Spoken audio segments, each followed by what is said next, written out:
तो यार आज का वीडियो उन लोगों के लिए है जिनको ये नहीं समझ में आता है कि बैलेंस शीट कैसे एनालाइज करते हैं, कंपनी की जो फाइनेंशियल हालत है वो कैसे देखी जाती है।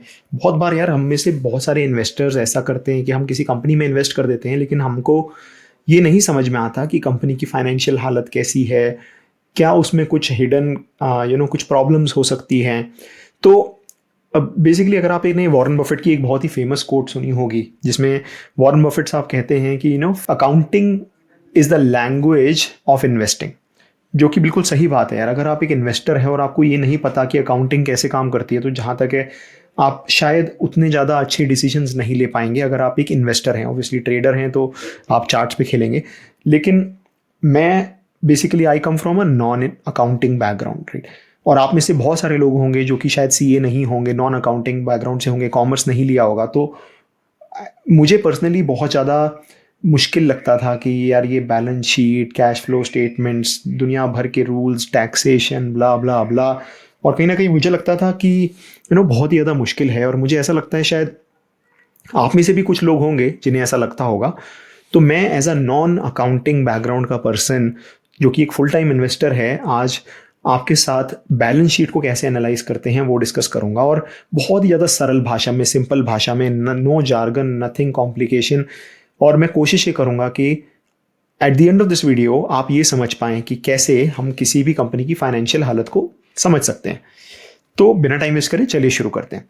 तो सबसे पहले हमें यह समझना होगा कि बैलेंस शीट होती क्या है, ठीक है। तो बैलेंस शीट जो कि कुछ इस तरीके की शीट होती है, कुछ इस तरीके से दिखती है। ये मैंने टाटा कंसल्टेंसी सर्विसेज टीसीएस की बैलेंस शीट खोली है, राइट। अब सिंपल भाषा में कहें यार, कुछ नहीं है, बहुत ज़्यादा सिंपल है। ये बही खाता है। जैसे आपको याद होगा पहले हमारी जो मम्मियाँ हैं, मदर्स, वो बेसिकली एक एक चीज़ डायरी में लिखा करती थी, पूरा हिसाब किताब लिखा करती थी कि भैया ये यहाँ पे हमारी LIC की पॉलिसी है, यहाँ पे हमारी FD है, यहाँ पे हमारी लैंड है। मदर या फादर, कोई भी आपके पेरेंट कहीं ना कहीं एक वो अकाउंट बनाया करता था, राइट। तो एग्जैक्टली वही चीज़ अगर कंपनी करती है तो उसे हम कहते हैं बैलेंस शीट, राइट।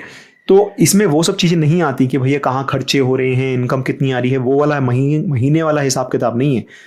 ये सिंपल भाषा में अगर समझें, बैलेंस शीट जो है इज अ स्टेटमेंट, एक ऐसी स्टेटमेंट है जो कि हमें, अगर आपको एक फाइनेंशियल स्नैपशॉट प्रोवाइड करती है at any point of time.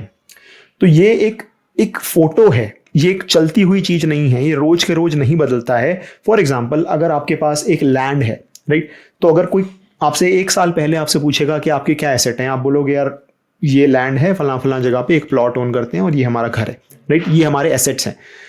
1 साल बाद कोई अगर आपसे पूछेगा तो आप शायद तब भी इतने ही एसेट्स बताओगे, अगर अनलेस ऑब्वियसली आपने कुछ और खरीदा होगा। तो माय पॉइंट इज कि यार ये फाइनेंशियल स्टेटमेंट, ये जो बैलेंस शीट है, वो बहुत ज़्यादा चेंज नहीं होती है रोज रोज, और इसीलिए एक स्नैपशॉट होता है एक पर्टिकुलर दिन का, कि इस दिन बैलेंस शीट कैसी दिखाई देती है।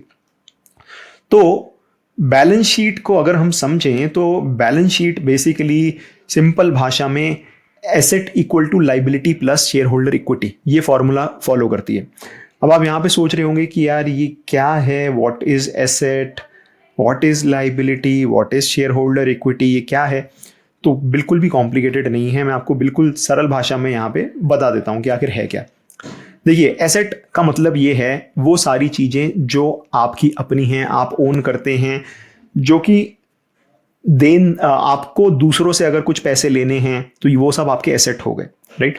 लाइबिलिटी क्या हो गई? लाइबिलिटी वो सब चीजें हो गई जो कि आपको दूसरों को देनी है। तो एसेट का मतलब लेनदारी, यानी कि ये ऐसी चीजें हैं जो कि आपको आगे जा करके पैसे, फ्यूचर में पैसे कमा करके दे सकती है, वो हो गए आपके एसेट्स। लाइबिलिटीज ऐसी चीजें जो फ्यूचर में या थोड़े टाइम के बाद आपको लोगों को देनी है, वो हो गई लाइबिलिटीज, राइट। और शेयर होल्डर इक्विटी क्या है, अब आपको ये समझना होगा, राइट। तो अगर आप इस फॉर्मूले को दूसरी तरीके से लिखें कि asset minus liability equal to share holder equity, तो भी फॉर्मूला सही है। Share holder equity equal to share holder equity equal to asset minus liability, सही बात है ना। तो शेयर होल्डर इक्विटी को आप ऐसे समझ सकते हैं कि आपके जितने भी एसेट्स हैं और आपकी जितनी भी लाइबिलिटीज हैं, यानी कि जितनी भी आपकी लेनदारी माइनस जितनी भी देनदारी, जो भी नेट नेट में बचा, वो हो गई आपकी share holder equity. In short, अगर इसे कंपनी की भाषा में समझें तो इसे हम ऐसे समझ सकते हैं कि अगर कोई कंपनी है जिसके पास बहुत सारी जमीन है, बहुत सारा प्लांट है, बहुत सारी लैंड है, बहुत सारी पूरी फैक्ट्री है, बिल्डिंग है एंड सो ऑन, एंड उसके पास कुछ कर्जे भी हैं, उसे कुछ बैंक का लोन देना है, कुछ लोगों की सैलरीज देनी है एंड सो ऑन, तो जो भी उसकी देनदारी यानी कि खर्चे वो सब हटा दें उसके एसेट में से, तो नेट नेट जो भी बचा वो किसका है? वो है उस कंपनी के सारे शेयर होल्डर्स का, यानी कि उसके प्रमोटर का, उसके मालिक का और हमारे जैसे स्मॉल शेयर होल्डर्स का, जो कि उस कंपनी के शेयर होन करके बैठे हैं।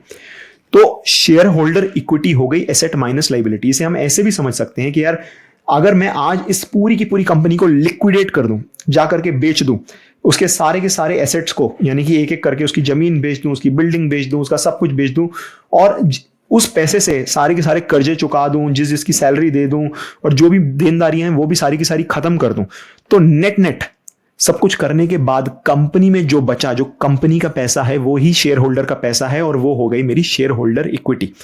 अगर आपको यह समझ में आ गया कि शेयर होल्डर इक्विटी क्या है, तो फिर हम आगे बढ़ सकते हैं। तो आई थिंक ये हो गई हमारी बात बैलेंस शीट की।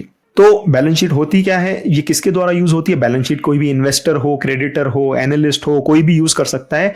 किसी भी कंपनी की फाइनेंशियल हेल्थ पता लगाने के लिए यूज करी जाती है। तो अब हम बात कर लेते हैं एक बेसिक सी बैलेंस शीट की। देखिए, जैसे मैंने बताया कि मैं I am not a accounting background का पर्सन, तो मैं आपको बिल्कुल सरल भाषा में, ताकि मुझे पता है कि आपको क्या मुश्किल लग सकता है, उसी तरीके से मैं उसे बिल्कुल ईजी करके बताऊंगा।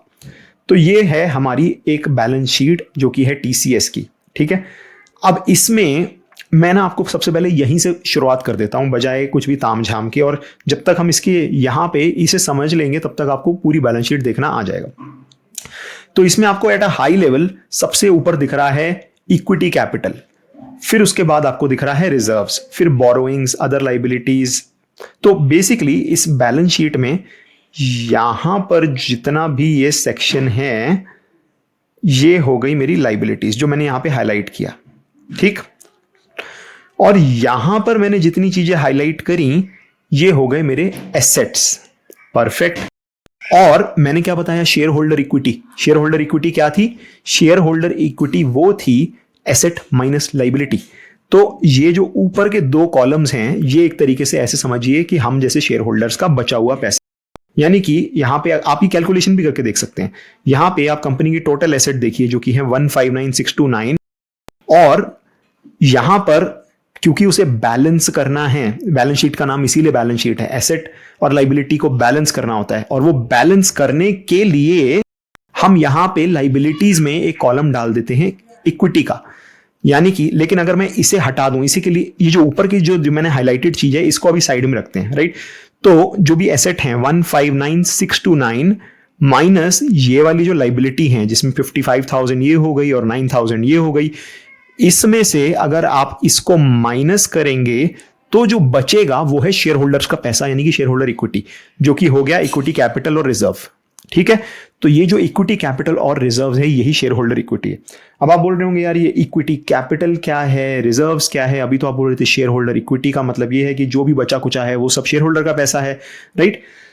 लेकिन यहां पर आपको ऐसे समझना होगा कि इक्विटी कैपिटल वो कैपिटल है, जैसे इमेजिन करिए कि आज आप एक कंपनी को खोलते हैं, तो कहीं ना कहीं कुछ कैपिटल आपको लगानी होगी कंपनी में, और तभी आप वो कंपनी को खोल पाएंगे। वो जो कैपिटल आप इनिशियली लगा रहे हैं कंपनी में, ठीक है, मानिए कि आपने एक कंपनी खोली और आपने उसमें 1 करोड़ रुपया लगाया कुछ मशीनरी खरीदने के लिए, कुछ जो भी खरीदने के लिए, वो जो इक्विटी आपने डाली वो हो गई इक्विटी कैपिटल।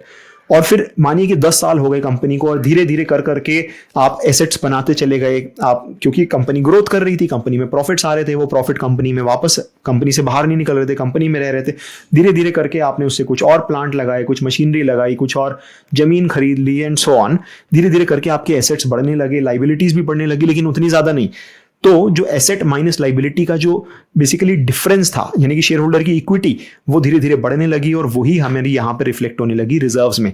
धीरे धीरे करके जो रिजर्व्स हैं ये बढ़ने लगे। तो बिना कुछ दिमाग लगाए अगर मैं किसी भी कंपनी के रिजर्व्स का ट्रेंड देखूं, और ये रिजर्व्स का ट्रेंड बहुत तेजी से बढ़ रहा है, इसका मतलब ये है कि भाई कंपनी अच्छा कर रही है। और किसी दूसरी कंपनी के, जैसे ये तो TCS है, तो धीरे धीरे आप देखिए 48,000 करोड़ से करते करते 94,000 करोड़ तक इसके रिजर्व्स पहुंच गए हैं। रिजर्व्स का मतलब है शेयर होल्डर इक्विटी है बेसिकली।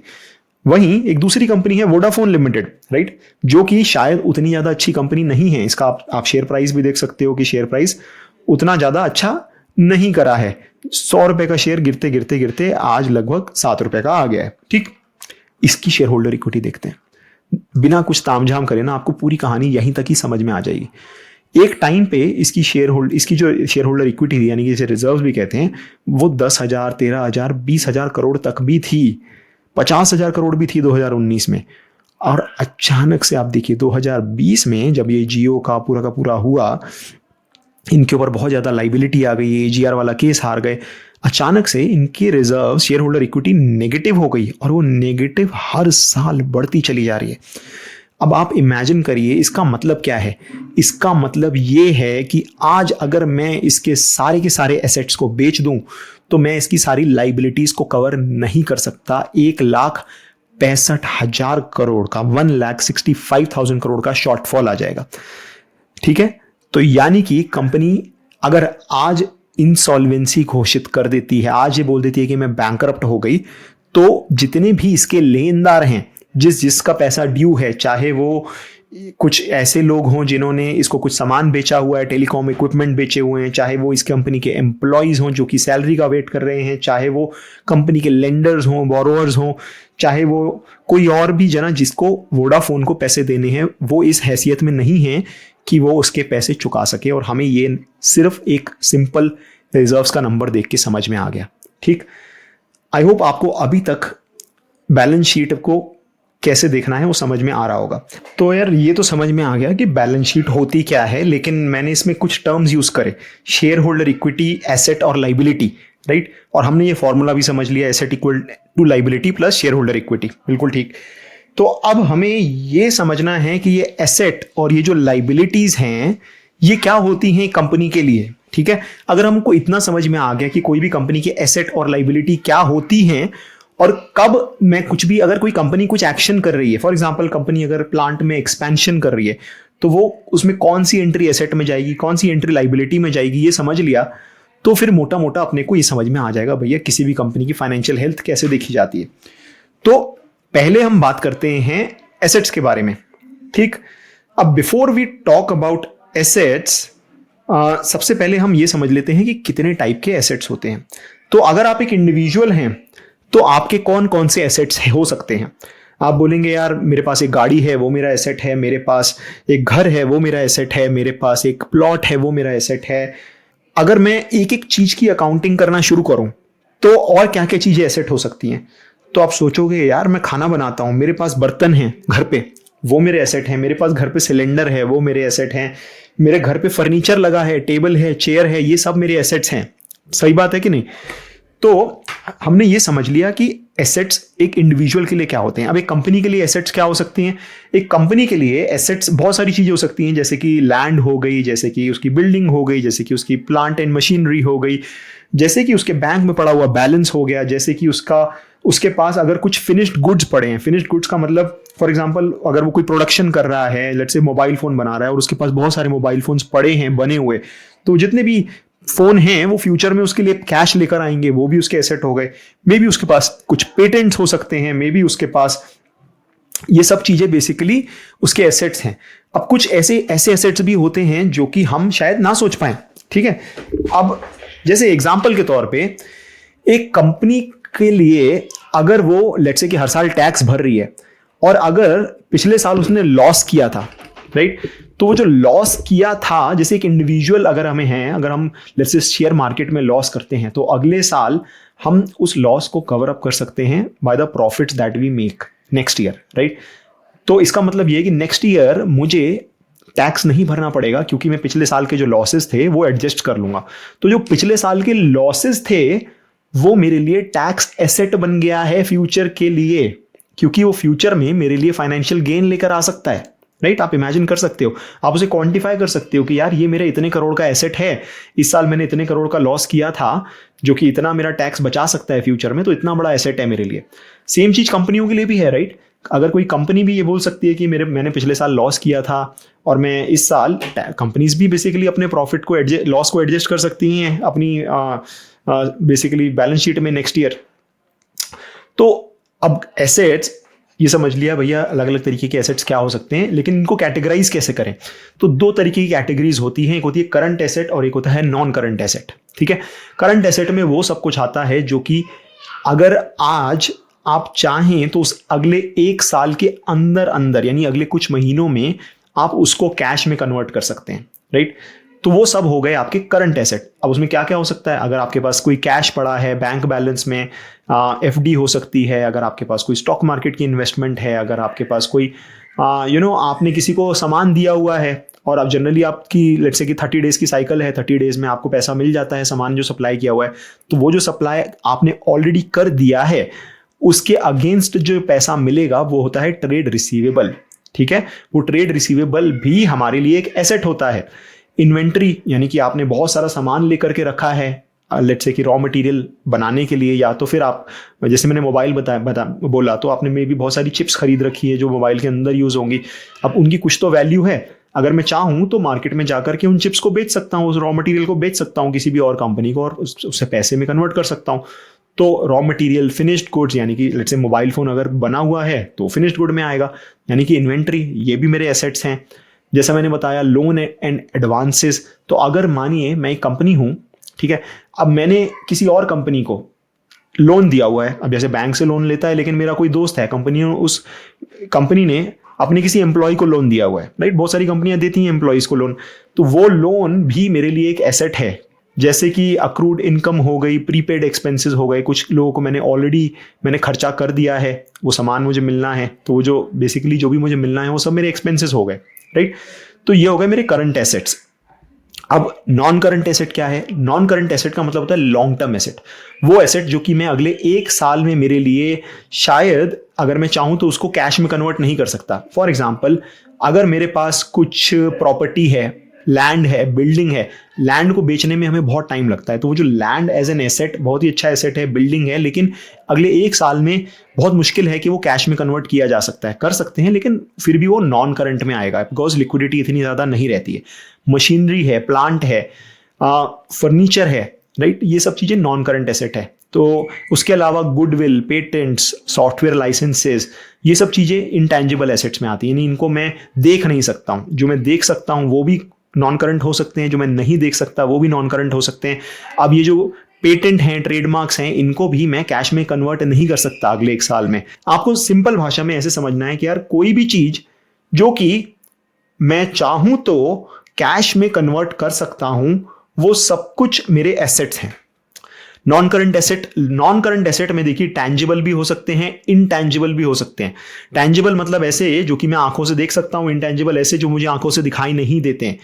टैंजिबल एसेट्स में मेरे लेट्स से अगर मेरा कोई मैन्युफैक्चरिंग प्लांट है तो मेरी जो प्रॉपर्टी, प्लांट, इक्विपमेंट, फर्नीचर, ये सब कुछ। एक होता है CWIP, capital work in progress, यानी कि ऑन गोइंग कंस्ट्रक्शन। अगर मेरा कोई काम चल रहा है कोई साइट पे, आधा काम हो चुका है, आधा बचा है, तो वो भी मेरे लिए एक एसेट है, ठीक।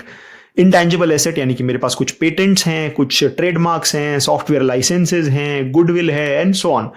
बेसिकली ये सभी चीजें जो कि मुझे हेल्प करती हैं मेरे लिए इनकम जनरेट करने में या फ्यूचर में मेरे कैश फ्लो बढ़ाने में मेरी हेल्प करते हैं। अब देखिए ये थोड़ा काउंटर इंट्यूटिव साउंड करता है कि भाई पेटेंट कैसे एसेट हो गया, लेकिन पेटेंट इज एन एसेट क्योंकि जो पेटेंट मेरे पास है वो मुझे कॉम्पिटिटिव एडवांटेज दे रहा है, ज्यादा मार्जिन कमाने में हेल्प कर रहा है, कॉम्पिटिटर से ज्यादा पैसे चार्ज करने में हेल्प कर रहा है। तो kind of it is an intangible asset, और वो एसेट बनाने के लिए मैंने अपना टाइम, एनर्जी, मेहनत करी है या पैसा स्पेंड किया है to make it an asset. तो अब एक रियल एग्जांपल ले लेते हैं, कोई actual company, let's say Tata consultancy services, TCS, और देखते हैं कि भैया TCS में एसेट कैसे नजर आते हैं। तो यहां पर आप देख सकते हो जो एसेट्स बैलेंस शीट में मैंने क्या बताया था, ऊपर की जो 2 लाइनें हैं वो शेयर होल्डर इक्विटी हो गई, उसके बाद ये मेरी लाइबिलिटीज हो गई, और उसके बाद यहां से जो मेरी कहानी शुरू होती है ये हो गए मेरे एसेट्स, ठीक। अब एसेट में देखिए एक पहले इसको देखने से पहले हम पहले खुद समझते हैं कि टाटा कंसल्टेंसी सर्विसेज यानी कि TCS के लिए एसेट क्या क्या हो सकते हैं। आप भी जरा थोड़ा सोचिए, मैं भी सोचता हूं।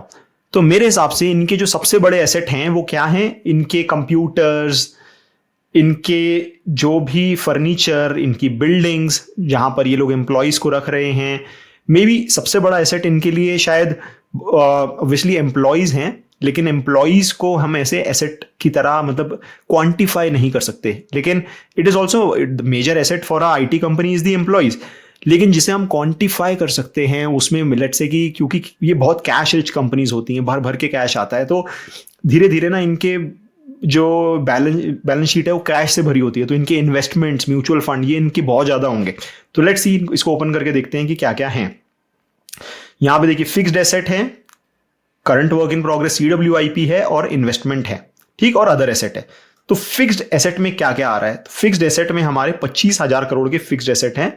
अगर इस प्लस पे क्लिक करेंगे तो ये आती हैं हमारी लैंड, बिल्डिंग, ऑलमोस्ट 19,000 करोड़ की तो इनकी बिल्डिंग्स हैं। आपको पता होगा TCS के बहुत बड़े बड़े कैंपसेस होते हैं हर शहर में जहां पे ये लोग रखते हैं, तो they own a lot of these properties. तो बिल्डिंग्स इनकी अपनी हैं, प्लांट मशीनरी भी है लेकिन कोई बहुत ज़्यादा नहीं है। देखना पड़ेगा ये किसको प्लांट मशीनरी में कैटेगराइज करते हैं, लेकिन इनके मेजॉरिटी जो पैसा है वो कंप्यूटर्स में है। 14,500 crore computer, laptop and so और IT का सामान। ऑलमोस्ट 4,000 करोड़ का फर्नीचर इनके ऑफिस में, ठीक। उसके अलावा व्हीकल्स 97 करोड़ के, इंटेंजिबल एसेट्स ऑलमोस्ट 3,800 करोड़ के। अब ये 3,800 करोड़ के, जैसे मैंने बताया था, इंटेंजिबल एसेट्स में क्या क्या आता है? Goodwill, patent, trademark, software licences and so on, right. और तो ये सब इनके एसेट्स हैं। अब ये इनके फिक्स्ड एसेट हैं। अब ये है CWIP, यानी कि अगर इनका कोई नया प्लांट बन रहा होगा कहीं पे तो ऑलमोस्ट 1,500 करोड़ की इनकी CWIP का काम चालू है, ठीक। इन्वेस्टमेंट्स 31,000 करोड़ के इन्वेस्टमेंट्स हैं, यानी कि ये इनकी FDs हो सकती हैं, इनके म्यूचुअल फंड्स हो सकते हैं। अगर आपको जानना है कि यार TCS की इन्वेस्टमेंट ये जो 31,000 करोड़ की है, ये कहां कहां पर है, इन्होंने अपना पैसा कहां कहां इन्वेस्ट किया है, तो ये मैंने निकाला इनके एनुअल रिपोर्ट से। इनके एनुअल रिपोर्ट में जहां पर इनकी बैलेंस शीट है, ठीक, मैं इनकी पहले बैलेंस शीट खोल लेता हूं। तो ये इनकी बैलेंस शीट है, ठीक। इनकी बैलेंस शीट में इनके नॉन करंट एसेट में यहां पे है इन्वेस्टमेंट, जो कि ऑलमोस्ट 31,000 करोड़ के आसपास है, जो कि इसकी डिटेल हमें मिलेगी नोट 8A में। तो अब मैं इसका नोट 8A खोल लेता हूं, जो कि मैंने ऑलरेडी खोल रखा था। Just give me 1 second. तो ये है नोट 8A, नोट A के अंदर A। तो इसमें आप देख सकते हैं कि इनकी इन्वेस्टमेंट्स कहां कहां पे हैं। इनकी जो करंट इन्वेस्टमेंट्स हैं वो यहां पे देख सकते हैं म्यूचुअल फंड्स में हैं। ऑलमोस्ट 2,300 करोड़ के म्यूचुअल फंड हैं। ऑलमोस्ट 24,000 करोड़ की गवर्नमेंट बॉन्ड ये लोग होल्ड करते हैं, तो बहुत ही ज्यादा सेफली इन्वेस्ट करते हैं, ठीक। कॉर्पोरेट बॉन्ड, दूसरी कंपनी की कॉर्पोरेट बॉन्ड ऑलमोस्ट 3400 करोड़ के, ठीक। तो ये है इनका 31,000 करोड़ का डिस्क्रिप्शन। तो ऐसे ही आप किसी भी कंपनी का देख सकते हैं, ठीक। तो इनफैक्ट यहां पर इनके कुछ कुछ नॉन करंट इन्वेस्टमेंट हैं, उसके भी यहां पे डिटेल दिए हुए हैं कि फॉर एग्जांपल यहाँ पे ये कहीं कहीं पे कुछ कुछ स्टार्टअप में इन्होंने इन्वेस्ट किया हुआ है। मोजिडो LLC अनकोटेड का मतलब अनलिस्टेड कंपनी है, प्राइवेट कंपनी है। Taj Air Limited, Philippine dealing system holding corporation and so on. आपको एक एक डिटेल इसकी बैलेंस शीट के नोट्स में मिल जाती है। तो ये हो गए हमारे इन्वेस्टमेंट्स। और अदर एसेट्स में देख लेते हैं, ऑलमोस्ट 92,000 करोड़ के अदर एसेट्स हैं। तो आखिर ये क्या है? तो अदर एसेट में majority other assets 53,000 crore trade receivable है, यानी कि ये ऐसे प्रोजेक्ट्स हैं जो कि ऑनगोइंग हैं, जिनके कस्टमर्स के लिए ये ऑलरेडी काम इनका चालू है और ये पेमेंट आना बाकी है ऑलमोस्ट 50,000 करोड़ की। तो अगर आप इनके रेवेन्यू से कंपेयर करेंगे तो ये ऑलमोस्ट 2.5 लाख करोड़ का रेवेन्यू करते हैं, उसमें से 50,000 करोड़ का अभी ऐसा है जो ये काम कर चुके हैं लेकिन पेमेंट आना बाकी है। तो ये इनके एसेट्स हो गए, क्योंकि ultimately it will result in the financial gain for them. उसके अलावा आप यहाँ पे देख सकते हैं 15,000 करोड़ का कैश लेकर बैठे हैं। Loans and advances 2,800। अब देखिए, अगर ये लोन लाइबिलिटी में होता तो इसका मतलब है कि लोन लिया हुआ है, लेकिन ये लोन है एसेट्स में। इसका मतलब है कि ये लोन ऐसा लोन है जो दिया हुआ है। ये इन्होंने अपनी सब्सिडरीज को, अपने एम्प्लॉयज को किसी ना किसी को दिया होगा ऑलमोस्ट 2,800 करोड़ का, एंड उसके अलावा ये अदर एसेट आइटम। तो इसकी डिटेल अगर चाहिए तो हर चीज़ एनुअल रिपोर्ट में मिलती है, बस हमें देखने की ज़रूरत है। तो आई होप आपको ये समझ में आ गया होगा कि बैलेंस शीट में एसेट साइड पे क्या आता है। अब यहाँ पे एक छोटा सा क्वेश्चन एंड आंसर कर लेते हैं। मैं आपसे क्वेश्चन पूछता हूँ और आप बताइएगा कि ये एसेट है या फिर लाइबिलिटी है, ठीक है। अगर मानिए कोई एक कंपनी है जो कि बैंक से लोन लेती है, तो ये एसेट है कि लाइबिलिटी है? ऑब्वियसली लाइबिलिटी है, क्योंकि ये जो लोन है ये फ्यूचर में मुझे चुकाना पड़ेगा, मेरे को पैसे देने पड़ेंगे इसे चुकाने के लिए, तो ये लाइबिलिटी हो गई। वहीं अगर कोई एक कंपनी एक गाड़ी खरीदती है तो वो एक एसेट है, क्योंकि बेसिकली मैंने एक एसेट बनाया है, अगर मैं चाहूं तो at any point of time इसे बेच करके पैसा रेस कर सकता हूं, राइट। या फिर अगर कोई एक कंपनी है जिसने लेट्स से कहीं पे एक प्राइवेट इक्विटी में इन्वेस्ट किया, तो वो भी एक एसेट है। इस तरीके से आई होप आपको एसेट और लाइबिलिटी में डिफरेंस समझ में आ गया होगा। अब सेम चीज जो हमने एसेट्स में करी वो काम एक बार लाइबिलिटीज में भी कर लेते हैं और देख लेते हैं कि लाइबिलिटी कितने तरीके की होती है। तो लाइबिलिटी भी दो तरीके की होती है, एक होती है नॉन करंट और करंट, जैसे एसेट्स थे। तो नॉन करंट लाइबिलिटी सिंपल, जो एक साल के अंदर अंदर मुझे देना है, एक साल के बाद मुझे देना है, अगले एक साल में ये मेरी बैलेंस शीट पे नहीं आने वाला है, यानी एक साल के अंदर अंदर मुझे इसका पेमेंट नहीं करना है, वो हो गई मेरी non current liability. Whereas वो लाइबिलिटीज जो अभी जल्दी में मुझे चुकानी है, जैसे कि लोगों की सैलरी हो गई, अगर कोई बिल्डिंग है उसका रेंट हो गया, जैसे कि बिजली का बिल हो गया, जैसे कि अगर मुझे हर साल टैक्स भरना है तो टैक्स लाइबिलिटी, ये सब मेरी करंट लाइबिलिटी है, यानी इसी साल मुझे चुकाना है। अब देखिए यहीं पर आ जाती है सबसे बड़ी गलती। बहुत कंपनीज क्या करती हैं कि अपनी करंट लाइबिलिटीज को मैनेज नहीं करती हैं, जिसकी वजह से जो उनके पास एसेट्स हैं, यानी कि जो लिक्विड एसेट हैं, करंट एसेट्स हैं, वो उतने ज्यादा नहीं होते कि वो करंट लाइबिलिटीज को मैच कर सके, और तभी कंपनीज बैंकरप्ट होती हैं, क्योंकि वो जिनको लाइबिलिटीज को पे करना है उन्हें पे नहीं कर पाती हैं और फिर फाइनली वो बैंकरप्ट हो जाती हैं। तो काफी बार ऐसा होता है कि भाई एसेट रिच है लेकिन कैश पुअर है। एसेट रिच कैश पुअर का मतलब नॉन करंट एसेट्स हैं, यानी कि अगर लैंड है वो अचानक से बेची नहीं जा सकती, लेकिन उसके बदले में जो चुकाना है वो है लोगों की सैलरी। तो सैलरी चुकानी है लेकिन पैसा नहीं है लिक्विड फॉर्म में, कैश नहीं है, लैंड पड़ी है, कैसे चुकाओगे? तो एसेट लाइबिलिटी का जो मैनेजमेंट है किसी भी कंपनी के लिए वो बहुत इंपॉर्टेंट होता है। इसीलिए करंट एसेट और करंट लाइबिलिटीज का जो रेशियो है वो एक रीजनेबल होना चाहिए। बहुत बड़ी करंट लाइबिलिटी नहीं होनी चाहिए, करंट एसेट उससे काफी ज्यादा होने चाहिए। तो करंट लाइबिलिटी में आ गई short term borrowing, trade payable. Payable मतलब मैंने किसी से सामान खरीदा है, रॉ मटेरियल खरीदा है, उसका पेमेंट करना है, तो trade payable. Outstanding expenses, salary, rent, short term warranty, bonus, tax provision, so on. And I hope आपको समझ में आ गया होगा कि भैया लाइबिलिटीज कौन कौन सी करंट होती हैं। वेयर एज नॉन करंट में फॉर एग्जाम्पल मेरा अगर कुछ ऐसा है, कोई लॉन्ग टर्म बोरोइंग है, बहुत ही ज़्यादा लंबे टाइम की बोरोइंग है जो कि अभी किक इन नहीं हुई है, आज से 2 साल बाद किक इन होगी, मैंने पैसा ले लिया लेकिन चुकाना शुरू करना है 2 साल के बाद, तो वो मेरी नॉन करंट में आएगी क्योंकि इमीडिएटली मुझे उसे नहीं चुकाना है, ठीक है। वहीं कोई डिबेंचर हो गए या फिर बॉन्ड हो गए जिनका पेमेंट मुझे करना है, वो पेमेंट लेट्स से कि कुछ टाइम के बाद आएगा, किक इन होगा। लेट्स से कि मैंने पैसा रेज किया था लोगों से, अब वो बॉन्ड के जो होल्डर्स हैं उनको बेसिकली पैसा वापस देना है, राइट। तो वो काइंड ऑफ मेरी नॉन करंट लाइबिलिटी हो गई। या फिर डेफर्ड टैक्स लाइबिलिटी हो सकती है, यानी कि ऐसी टैक्स भरना है लेकिन इमीडिएटली नहीं भरना है, डेफर्ड है, 2 साल के बाद भरना है, ठीक। तो आई होप आपको थोड़ा थोड़ा समझ में आ गया होगा कि भाई क्या है करंट और क्या है नॉन करंट। सेम एग्जांपल एक बार टीसीएस के लिए वापस से देख लेते हैं। अब टीसीएस के लिए एसेट हमने समझ लिए थे, लाइबिलिटी मैंने बताया था, ये जो ऊपर के 2 हैं वो हैं, इसमें बोरोइंग आ रही है और अदर लाइबिलिटीज आ रही हैं। तो बोरोइंग में long term borrowing, short term borrowing, lease liabilities. तो देखिए टीसीएस की long term borrowing 0, perfect. Short term borrowing 0, perfect, यानी कि कोई बोरोइंग नहीं है। लीज लाइबिलिटी है, कुछ बिल्डिंग किराए पे होंगी, उनकी लीज चुकानी पड़ेगी, तो वो अच्छा। अब आप ये सोच रहे होंगे कि लीज एक लाइबिलिटी कैसे हो गई। लीज जो है, अगर मानिए मैं एक बिल्डिंग को किराए पे ले रहा हूं, मेरे एम्प्लॉयज उसमें काम कर रहे हैं, तो लीज जो है वो लाइबिलिटी कैसे हो गई? वो तो एक तरीके से मेरा हर महीने का खर्चा है, ठीक है।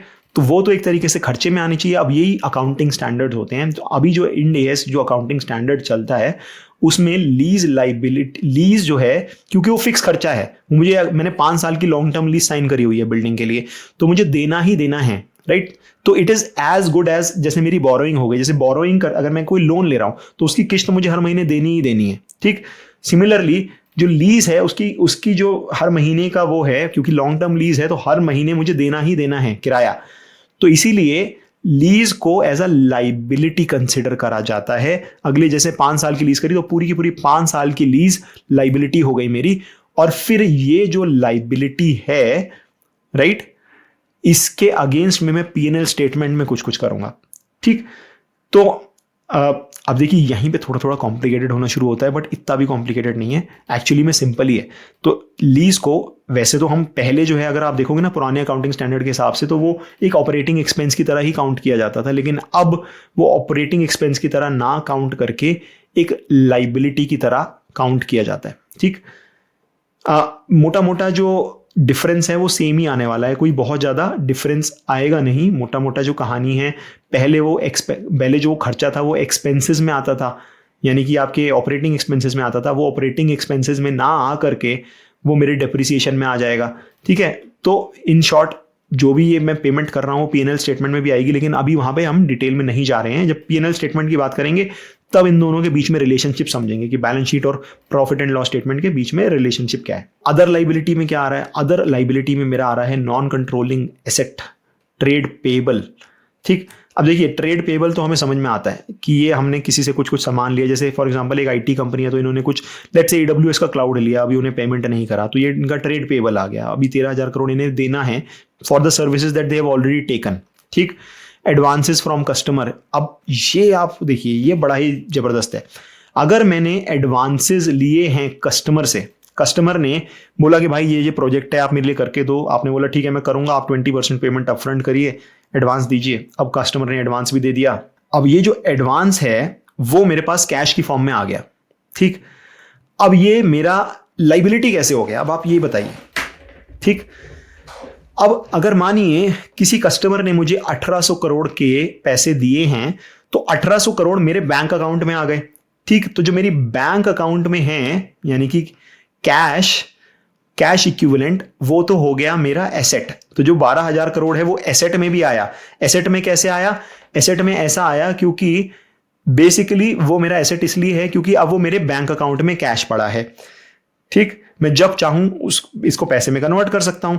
लेकिन लाइबिलिटी की तरह क्यों काउंट हो रहा है? लाइबिलिटी की तरह इसलिए काउंट हो रहा है क्योंकि उसके अगेंस्ट में अभी तक बिल नहीं कटा है, अभी तक मैंने वो सर्विसेज नहीं दी हैं, अभी तक मैंने खर्चा, अभी जब मैं एक्चुअली में जो मैंने एडवांस पेमेंट लिया है उसके अगेंस्ट में खर्चा करना बाकी है। एम्प्लॉयज की सैलरी भी दूंगा, काम कराऊंगा, एक्चुअली उसे सर्विसेज दूंगा, इसलिए वो उसके इक्विवेलेंट अमाउंट की लाइबिलिटी क्रिएट हो गई है जितना मैंने कैश लिया है, जो कि यहां पर एडवांस फ्रॉम कस्टमर की तरह यहां पे दिखाई दे रहा है।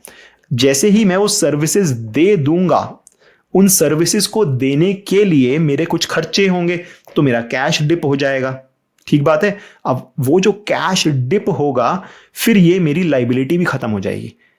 अब हो सकता है इस बीच में लेट्स से कि मैंने कस्टमर से 1800 करोड़ रुपए ले लिए, लेकिन उस सर्विसेज को रेंडर करने के लिए सिर्फ 1000 करोड़ ही खर्च हुआ, तो जो बचा हुआ 800 करोड़ है वो एक तरीके से मेरा प्रॉफिट है, राइट। तो वो मेरे बैंक बैलेंस में आ जाएगा, तो उसके बाद ये वाली लाइबिलिटी तो खत्म हो जाएगी, लेकिन जो एक्स्ट्रा 800 करोड़ था उसे बैलेंस कैसे करेंगे? वो पहुंच जाएगा शेयर होल्डर इक्विटी में, क्योंकि नाउ वो हमारे जैसे शेयर होल्डर्स का पैसा है, क्योंकि 800 करोड़ जो है वो एक तरीके से कंपनी ने कमा लिया है, लाइबिलिटी कम है, एसेट ज्यादा हो गए हैं, ठीक। तो आई होप आपको समझ में आ रहा होगा कि यहां पे चल क्या रहा है। अब ये क्या है? Non controlling interest. अब ये मैं आपको बता देता हूं ये क्या है। अब बहुत बार ऐसा होता है, देखिए बैलेंस शीट भी दो तरीके की होती है, एक होती है स्टैंड अलोन और एक होती है कंसोलिडेटेड। अगर आप यही चीज स्टैंड अलोन में देखेंगे तो आपको ये चीज नहीं दिखेगी, नॉन कंट्रोलिंग इंटरेस्ट। वो इसलिए क्योंकि जब एक कंपनी की सब्सिडरीज होती हैं, जब उसे मर्ज किया जाता है तो कंसोलिडेटेड बैलेंस शीट बनती है। जब कंसोलिडेट किया जाता है तो फिर अगर मैंने कहीं और इन्वेस्टमेंट करी हुई है, फॉर एग्जांपल एक कंपनी है जिसको मैं 10% ओन करता हूं, कोई दूसरी कंपनी है जो कि मेरे कंट्रोल में नहीं है लेकिन मैं सिर्फ उसका 20% ही ओन करता हूं, तो जो उनकी बैलेंस शीट को जब मैं अपनी बैलेंस शीट दिखाऊंगा तो उनकी बैलेंस शीट को कंसोलिडेट करूंगा अपने अंदर, और यही है वो कंसोलिडेटेड बैलेंस शीट। और इसीलिए यहां पर हमें दिखाई दे रहा है नॉन कंट्रोलिंग इंटरेस्ट। बेसिकली जो मेरी सब्सिडरीज हैं या फिर मेरी एसोसिएट कंपनीज हैं, उनमें जितना परसेंटेज मेरा इंटरेस्ट है उस हिसाब से उनकी लाइबिलिटीज का। तो फॉर एग्जांपल अगर मैं एक कंपनी हूं और मैं एक दूसरी कंपनी का 10% हिस्सा ओन करता हूं, या लेट्स से थोड़ा ज्यादा, लेट्स से 40% हिस्सा ओन करता हूं, अब उन लोगों के पास बहुत ज्यादा कर्जा है, अब उन्हें वो कर्जा चुकाना है, लेकिन क्योंकि मैं एक पार्ट ओनर हूं उसका, तो उसका 40% कर्जा काइंड ऑफ मुझे भी एक नॉट डायरेक्टली चुकाना, लेकिन अकाउंटिंग स्टैंडर्ड के हिसाब से हमें उसको कंसोलिडेट करते टाइम यहां पर उनकी बैलेंस शीट से लेकर के आना होता है और अपनी बैलेंस शीट में कंसोलिडेट करना पड़ता है इन दैट प्रोपोर्शन। और इसलिए यहां पे हमें एक एंट्री दिख रही है non controlling interest. So I hope आपको यहां पे हाई लेवल पे ये समझ में आ गया होगा कि बैलेंस शीट को कैसे देखा जाता है। ये तो हमने एक अच्छी बैलेंस शीट देखी जहां पे भर भर के कैश है, बोरोइंग नहीं है, इस वजह से शेयर होल्डर इक्विटी या रिजर्व्स बढ़िया तरीके से बढ़ रहे हैं। एक दूसरी कंपनी लेते हैं वोडाफोन लिमिटेड, इसकी बैलेंस शीट एक टोटली ऑपोजिट पिक्चर पेंट करेगी। इसमें आप देखिए कंपनी की इन्वेस्टमेंट्स, ये पहले एसेट्स देख लेते हैं। एसेट्स में आप देखिए फिक्स्ड एसेट है 1,55,000 करोड़ के। अब ऑब्वियसली इनके पास टेलीकॉम टावर्स हो सकते हैं, इनके पास प्लांट मशीनरी हो सकती है एंड सो ऑन। यहाँ पे हमें पूरी की पूरी डिटेल दिख रही है कि ये एसेट्स आखिर क्या क्या हैं। लेकिन यहां पर इस 1,50,000 करोड़ में ऑलमोस्ट 1,00,000 करोड़ के इंटैंजिबल एसेट्स हैं। अब देखिए इंटैंजिबल एसेट्स को मैं कहने को तो बहुत ही अच्छे हैं, लेकिन मैं उतनी वैल्यू नहीं देता हूं, क्योंकि इंटैंजिबल एसेट्स को अगर मैं आज बेचना चाहूं तो मैं बेच नहीं सकता हूं, राइट। तो इंटैंजिबल एसेट्स को अगर कंसिडर उतना ज्यादा ना किया जाए, राइट, तो आप ये समझिए कि इस कंपनी के पास जो बहुत ज्यादा एसेट बचे नहीं, इंटैंजिबल एसेट्स को अगर हटा दिया जाए 1,00,000 करोड़ के, तो सिर्फ 55,000 करोड़ के एसेट बच रहे हैं। ठीक बात है। उस 55,000 करोड़ में भी जो अगर बोलो कि भैया अभी करंट एसेट कितने हैं, कितना पैसा तुम अभी के अभी मुझे ला करके दे सकते हो, तो सिर्फ ये 13,000 करोड़, वो भी इन्होंने अभी रिसेंटली रेस करे थे, उतना तो इनके पास कैश है। 400 करोड़ के इन्वेस्टमेंट्स हैं, ठीक, लेकिन कोई बहुत ज्यादा नहीं है। लेकिन वहीं अगर हम इनकी लाइबिलिटी साइड पर जाएंगे, ठीक है, तो वहीं इनकी बोरोइंग है 2,00,000 करोड़ की, मुझे 2,00,000 करोड़ चुकाना है, ठीक। हालांकि अब ये धीरे धीरे चुकाना होगा अगले कुछ साल में, लेकिन मोटा मोटा पूरा पैसा चुकाना है। 2,00,000 करोड़ कहां से चुकाएंगे। शॉर्ट टर्म बोरोइंग भी है ऑलमोस्ट 10,000 करोड़ की। लीज लाइबिलिटी है 34,000 करोड़ की। लेट्स से अगले 5 साल के लिए जो भी इनके रेंटल हैं वो सब ले रखा है, तो अगर 5 साल के लिए 34,000 करोड़ चुकाना है, तो हर साल भी 6-7,000 करोड़ रुपए चुकाना पड़ेगा, जैसे जैसे ये करंट लाइबिलिटीज में ट्रांसलेट होता रहेगा, ठीक। और सिमिलरली आप अदर लाइबिलिटीज देख सकते हो, 12,000 करोड़ दूसरे वेंडर्स का चुकाना है, all and 29,000 crore other liability items. तो इन शॉर्ट इसका अगर आप जैसे आप देखेंगे रिजर्व, जैसे मैं कह रहा था, तो नेगेटिव है। और इसमें तो अभी इंटैंजिबल एसेट्स इंक्लूडेड है सर। अगर आप इस 50 जितना भी ये एसेट है, इंटैंजिबल एसेट्स हैं, उसको अगर आप हटा देते हैं, इसको अगर आप काउंट करते नहीं हैं, तो कहाँ गया इंटेंजिबल, ये रहा ऑलमोस्ट 1,00,000 करोड़ के, तो इनकी हालत और ज्यादा खराब है, और इसीलिए ये एक ऑलमोस्ट इंसॉल्वेंट कंपनी है। सो आई होप आपको ये समझ में आया होगा बैलेंस शीट को किस तरीके से देखा जाता है। तो एक बेसिक चेकलिस्ट की बात कर लेते हैं। तो सबसे पहले मैं आपको ये बता देता हूँ कि भाई किसी भी कंपनी में इन्वेस्ट कर रहे हैं तो ये कुछ चीजें हैं जो देख लें प्लीज। सबसे पहले कर्जा बढ़ रहा है या कम हो रहा है।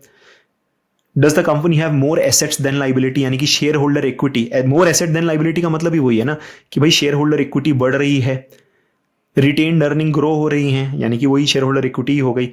कैश फ्लो पॉजिटिव है। अब कैश फ्लो पॉजिटिव का मतलब यही है, कैश फ्लो इसके बारे में हम बाद में बात करेंगे, हम कैश फ्लो स्टेटमेंट समझेंगे। और equity is the equity consistent. Equity consistent इसका क्या मतलब है? आई थिंक ये पॉइंट बहुत ही जबरदस्त है, ये मैं मिस करके आया हूं, यहां पे ये डिस्कस कर लेता हूं। इक्विटी कंसिस्टेंट का मतलब ये है, बैलेंस शीट में आपको यहां पे दिखाई देती है इक्विटी कैपिटल, ठीक है। अब ये दोनों चीजें मिला करके मैंने बोला था शेयर होल्डर इक्विटी है, लेकिन what is equity capital, what is reserves, ठीक। तो इक्विटी कैपिटल का मतलब ये होता है कि अगर मैं एक कंपनी हूं, ठीक है, और मुझे कुछ भी काम करना है तो मैं शुरू में जो फाउंडर्स हैं, लेट्स से जब ये कंपनी बनी तो उन्होंने कुछ पैसे लगाए इसमें, ठीक है। जब वो पैसे लगाए वो मेरी इक्विटी कैपिटल बन गई, इनिशियल बेस बन गया कैपिटल का, ठीक है। अब उस टाइम पे लेट्स से कि कंपनी का जो भी मैंने भाव रखा, लेट्स से फेस वैल्यू बोला जाता है उसे, जब कंपनी नई नई बनी तो उस टाइम पे फेस वैल्यू रखी 10 रुपए पर शेयर, 1 रुपए, 5 रुपए, 10 रुपए, 2 रुपए, कुछ भी हो सकती है, एक रैंडम नंबर है, ठीक है। शुरू में जब कंपनी बनती है लेकिन तभी डिसाइड हो जाता है कि फेस वैल्यू है क्या, ठीक। तो फेस वैल्यू बेसिकली एक ऐसा नंबर होता है जिसे पार वैल्यू या नॉमिनल वैल्यू भी बोलते हैं, जो कि कंपनी के इनकॉर्पोरेशन के टाइम पे दिया जाता है और वो अनचेंज रहता है, 5 रुपए, 10 रुपए, जो भी है, 2 रुपए, इस तरीके का रहता है, ठीक। अब ये जो नंबर है, लेट्स से यहां पर हम देख सकते हैं किसी भी कंपनी की फेस वैल्यू हम देख सकते हैं, जैसे इसके लिए वोडाफोन आइडिया के लिए जो फेस वैल्यू है वो 10 रुपए की है, ठीक है। यहां पर भी हम देख सकते हैं इनकी जो वैल्यू है फेस वैल्यू वो 1 रुपए की है, ठीक। तो अब यहां पर बैलेंस शीट में आप देखिए, कायदे में जब इनिशियल पैसा रेज हो गया, कंपनी चल रही है, अब कंपनी अपना पैसा कमा रही है तो धीरे धीरे रिजर्व्स में बढ़ते जाना चाहिए। लेकिन कुछ कंपनी जैसे कि टीसीएस के केस में आपको कुछ ऐसा ही दिखेगा।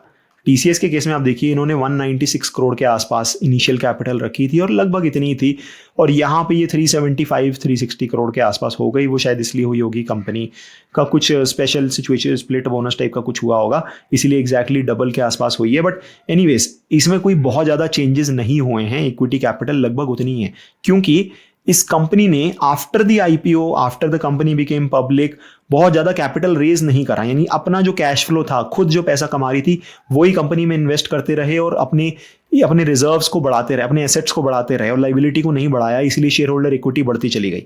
वेयरएज वोडाफोन के केस में आपको यहां पे दिखेगा कि ये 3000 से 3500, फिर 8000, 28000, 32000, 50000, 69000, ये बढ़ता ही चला जा रहा है। इसका क्या मतलब है? अब देखिए, ये इक्विटी कैपिटल जो होती है इसको आप ऐसे समझ सकते हैं कि क्योंकि मैंने बताया फेस वैल्यू चेंज नहीं होती, फेस वैल्यू 10 की है, तो 3314 करोड़ की इक्विटी कैपिटल का मतलब है कि भैया नंबर ऑफ शेयर्स थे मेरे डिवाइडेड बाय 10, फेस वैल्यू से अगर मैं इसे डिवाइड करूंगा तो 331 करोड़ की इसकी नंबर ऑफ शेयर्स थे उस समय पर, ठीक है। अब every time I raise more money, ठीक है, अब वो किसी भी भाव पे मैंने रेज करा ये इक्विवेलेंट अमाउंट में, तो बेसिकली ये जो इक्विटी कैपिटल है ये मेरी face value multiplied by number of shares इसे बोला जा सकता है, ठीक है। तो अगर ये इक्विटी कैपिटल कंटिन्यूसली बढ़ती जा रही है, इसका मतलब कंपनी के नंबर ऑफ शेयर्स कंटिन्यूसली बढ़ते जा रहे हैं। और नंबर ऑफ शेयर्स कंटिन्यूसली क्यों बढ़ेंगे? क्योंकि कंपनी जितना पैसा खुद से कमा रही है वो उसके लिए काफी नहीं है, कंपनी लॉस कर रही है। जैसे अगर यहां पर आप देखिए, कंपनी एक्चुअली में लॉसेस कर रही है, और क्योंकि ये कंपनी लॉसेस कर रही है तो ये थोड़े थोड़े टाइम पे बैंकरप्ट होने की कगार पे आ जाती है, और फिर इसको ऐसा लगता है कि यार अब तो अगर मैं पेमेंट नहीं कर पाई तो भाई मैं डूब जाऊंगी। फिर ये जाते हैं स्टॉक मार्केट में और नए इन्वेस्टर्स को खोजते हैं, जिसे बोलते हैं एफपीओ कह लीजिए। आईपीओ तो होता है जब पहली बार आईपीओ लेकर आते हैं, उसके बाद हम राइट्स इशू हो गए, प्रेफरेंशियल इशू हो गया, क्यूआईपी, हम बार बार इक्विटी को डाइल्यूट करके, लेट्स से कि शुरू में 100 शेयर थे, फिर मैंने 120 कर दिए, 150 कर दिए, 200 कर दिए, 300 कर दिए, मैं नंबर ऑफ शेयर्स को बढ़ाता जा रहा हूं, और इस वजह से जो शेयर होल्डिंग है एग्जिस्टिंग शेयर होल्डर्स की, वो हर बार जब भी मैं नया पैसा रेज कर रहा हूं वो कम होती जा रही है, ठीक। और इसीलिए अगर इक्विटी कैपिटल मेरी फिक्स नहीं है, कंटिन्यूसली बढ़ती जा रही है, इसका मतलब यही है कि भैया ये कंपनी जो कैश फ्लो जनरेट कर रही है वो काफी नहीं है, और इस वजह से इन्हें बार बार इक्विटी मार्केट में जाना पड़ता है और पैसे रेज करने पड़ते हैं अपनी पेमेंट्स के लिए। और इसीलिए अगर ये स्टेबल नहीं है then that means it is generally not a good company. अगर ये बढ़ रहा है और साथ साथ इसकी जो कंपनी की ग्रोथ है वो इससे भी कहीं गुना ज्यादा है, तो एक ठीक ठाक उसे आप जस्टिफाई कर सकते हो कि नहीं यार ये पैसे रेज कर रहे हैं, लेकिन ये ना एक्चुअली उस पैसे को इन्वेस्ट करते हैं और उससे अपने रेवेन्यू को भी बढ़ा लेते हैं। लेकिन वोडाफोन के केस में वैसा नहीं है। वोडाफोन के केस में ये जो इक्विटी कैपिटल है ये 3600 करोड़ से 69,000 करोड़ हो गई। इसका मतलब आप समझ रहे हैं, अगर आप इसको डिवाइड करें, let's say 69 divided by let's say 3000 मान लेते हैं इसे, तो ऑलमोस्ट 13x हुई है। यानी कि अगर आज आप 1% कंपनी, अगर आज आप 13% कंपनी के मालिक थे 2013 में, तो अब आप सिर्फ उतने ही शेयर्स ओन करने के बावजूद अब आप सिर्फ 1% कंपनी के मालिक रह गए। From 13% of the company you now own 1% of the company, क्योंकि the number of shareholders has increased 13 times. इन्होंने बार बार बार बार नए शेयर होल्डर्स को ला ला के पैसा रेज किया है। सो आई होप आपको ये समझ में आया होगा कि भैया अगर ये स्टेबल नहीं है तो हम क्या चाहते हैं। आइडियल कंपनी क्या है कि भाई इक्विटी कैपिटल मेरी फिक्स रहे, रिजर्व्स मेरे बढ़ते रहें, रिजर्व्स मेरे पॉजिटिव रहें और बढ़ते रहें। एंड वो तभी बढ़ सकते हैं जब मेरे एसेट्स ज्यादा होंगे, लाइबिलिटीज कम होंगी। एसेट्स में भी ये जरूर देख लेना कि भैया एसेट किस तरीके के हैं। अगर ये सारे के सारे इनटैंजिबल एसेट्स हैं तो उसको मैं बहुत ज़्यादा वैल्यू नहीं दूंगा, मैं वैल्यू दूंगा टैंजिबल एसेट्स को, म्यूचुअल फंड्स को, कैश को, इन्वेस्टमेंट्स को, बॉन्ड्स को एंड सो ऑन, राइट। तो this was all I had about balance sheet. So I hope आपको समझ में आ गया होगा कि बैलेंस शीट कैसे करते हैं। आई थिंक इसका एक फॉलोअप वीडियो बनाएंगे अगर आपको ये वीडियो अच्छा लगा, how to consolidate balance sheet. तो उसमें हम ये पूरा डिटेल में समझेंगे कि कैसे हम मल्टीपल बैलेंस शीट को कंसोलिडेट कर सकते हैं। तो अच्छा, हमने रेड फ्लैग्स की बात करी थी तो थोड़ा सा एक ग्रीन फ्लैग्स की भी बात कर लेते हैं। Growing reserves, retained earning, debt free, zero debt company, strong liquidity, Asian Paint, Infosys, TCS, इन सब की देखेंगे ना तो ये सब चीज़ें आपको नजर आएंगी। So this was basically all we had about balance sheet. So I hope आपको अच्छा लगा हो, आपको समझ में आया होगा from somebody who is a non accounting background से कि भैया सिंपल भाषा में आखिर बैलेंस शीट को कैसे देखा जाता है और एक इन्वेस्टर के लिए कैसे वो हेल्प कर सकता है। तो चलिए मिलते हैं अगली वीडियो में। Thank you, bye bye.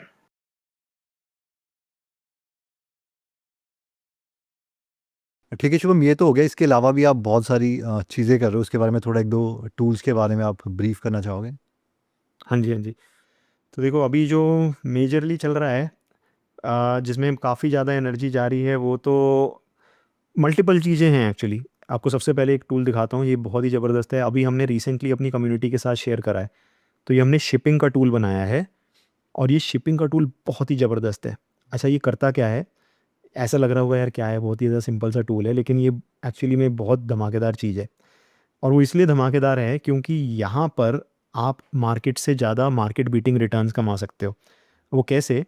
वो ऐसे कि भाई ये जो टूल है, ये शिपिंग से जो कंटेनर से जितना भी आपका बाहर सामान जा रहा है, राइट, एक्चुअल फिजिकल कंटेनर से शिप के ऊपर लोड करके, अब वो सारा का सारा एग्जिम पोर्टल्स के ऊपर रहता है। इंपोर्ट एक्सपोर्ट के जो पोर्टल्स होते हैं, सरकार ये डेटा निकालती है, वो पेड डेटा होता है, नॉट वेरी चीप। तो हमने 5 लाख का वो सब्सक्रिप्शन लिया है जस्ट सो दैट हमारे को ये डेटा का एक्सेस मिल सके। अब उस डेटा को यूज़ करके हम एवरी फ्यू डेज हम इसको रिफ़्रेश करते हैं और ये पता लगाते हैं कि भैया कौन सी कंपनी ऐसी है इन द लिस्टेड स्पेस जो एक्सपोर्ट में तोड़ फोड़ ग्रोथ जहाँ पर आने वाली है, ठीक है। और जो हमें most best performing export companies दिखाई देती हैं, वो दिखाई देती हैं हमको इस पर्टिकुलर यूआई पे। तो हमारा ये यूआई है जो ऑटोमेटिकली रिफ़्रेश होता रहता है एवरी फ्यू डेज जैसे ही हम रिफ़्रेश करते हैं।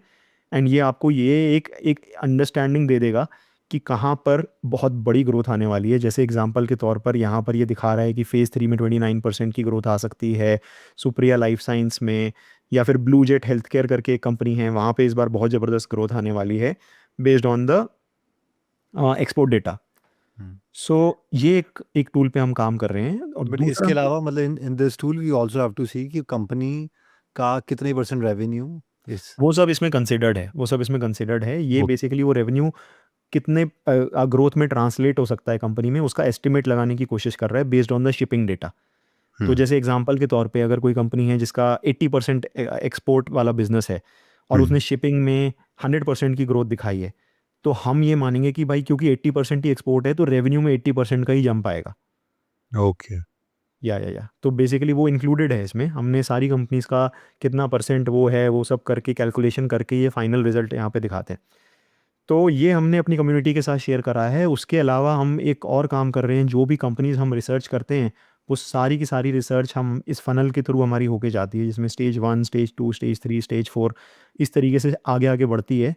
और ये हमारा डंप यार्ड है जहाँ पे हमें कुछ भी हमें ट्रिगर दिखता है, किसी कंपनी को बड़ा ऑर्डर मिला, किसी कंपनी का open offer, D merger, D listing, कुछ भी हो सकता है। फिर हम उसको वेट कर करके यहाँ पे उसकी फुल रिसर्च करते हैं, एंड वो सारी की सारी फुल रिसर्च हम अपनी कम्युनिटी के साथ शेयर करते हैं। So this is something that we are working on these days. तो बहुत दुनिया भर की कंपनीज हैं जिन पे हम ऑलरेडी रिसर्च कर चुके हैं। इनमें से कुछ यहाँ पे आप देख सकते हो, कुछ कुछ थीम्स हैं, NBFC, pet recycling, transmission, agrochemical and so on. तो जो भी हम रिसर्च करते रहते हैं, everything get shared automatically with the community, और हम हर हफ्ते ऑब्वियसली मिलते तो हैं ही। तो किसी के भी कुछ भी क्वेश्चंस हैं यहाँ पे जो हमें मोस्ट प्रॉमिसिंग लग रहा होता है, we discuss a company every week और a sector every week, and then we also have ask me anything session जहाँ पे लोग हमसे क्वेश्चन पूछते हैं कुछ भी, if they have any doubts related to the fundamentals. So nothing is a buy or sell recommendation. ये सब कुछ सिर्फ उस लिए है ताकि हम बिज़नेस कैसे बेसिकली सीखते हैं वो समझ सकें, एंड बेसिकली जो भी मैं रिसर्च कर रहा हूँ उसको मैं यूज़र्स के साथ शेयर कर सकूँ। बट डिसीजन उनका अपना ही रहता है। वी डू नॉट से कि भाई ये खरीदो, ये बेचो, nothing of that sort. But basically हमको कैसा अच्छा लग रहा है कि ख़राब लग रहा है, या कितना हम बेसिकली वैल्यूएशन शीट, उसका पूरा रिस्क रिवॉर्ड सब कुछ प्रॉपर एनालाइज करके देते हैं, and then they decide what they want to do after talking to their financial advisor. Understood. ठीक है, thank you so much Shubham for sharing everything. मिलते हैं दोबारा। Bye bye. कूल, बाय जय बाय, हिंद। जय बाय। हिंद।